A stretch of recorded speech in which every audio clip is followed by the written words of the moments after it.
Zaboni. Thank you, Les Kerlik. I welcome the opportunity to make a statement on Irish water, and I agree with others in the House that we should have been able to speak on it sooner, which is what my vote represented yesterday. But in my view, one of the prime reasons that the establishment, governance, and operations of Irish water has been so excessively problematic is due to the fact that there was not and still is not adequate and equal engagement of all parliamentarians on how to invest in and manage a mammoth, systemic, upgraded change to our water infrastructure.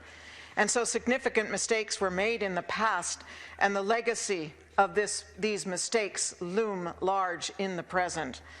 So I expect then that our statements today will be heard and considered by the leaders and members of both negotiating teams who are attempting to form a minority government.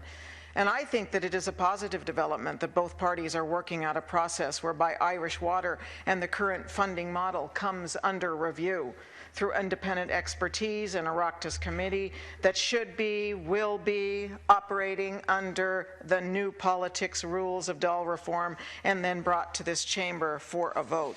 And no doubt, there will also be mobilization, protest, and other forms of citizen engagement as this process unfolds, and I, of course, welcome that too.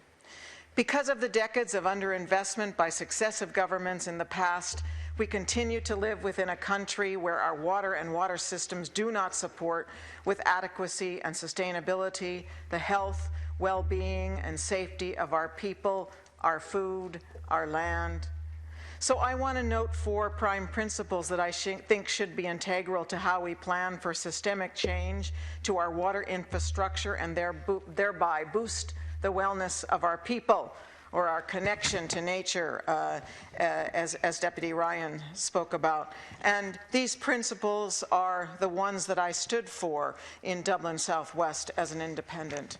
Firstly, that the establishment, management, and operation of one national utility is the most efficient and effective way to bring our water infrastructure up to the high standard required for this and future generations.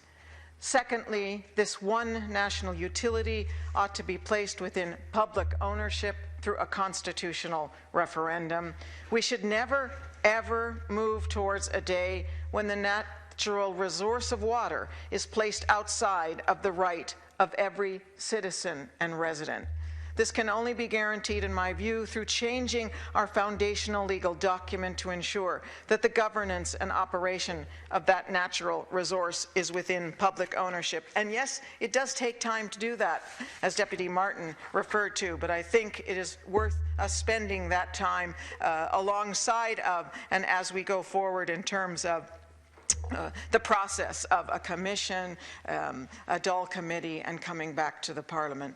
Thirdly, as independent experts and lawmakers map out and implement the best way to protect, sustain, and fund our water systems, I think a public education initiative ought to accompany this process. I think it might be something comparable to what Deputy Doherty was referring to, but a public education initiative so that our people can both contribute to and to learn from the process of systemic change as it unfolds.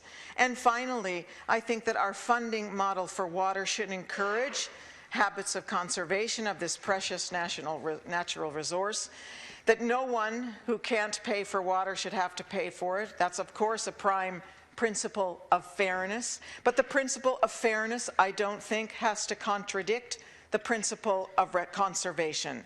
So I am in favor of a funding model that is fair and that conserves, one that encourages equality and ecology simultaneously.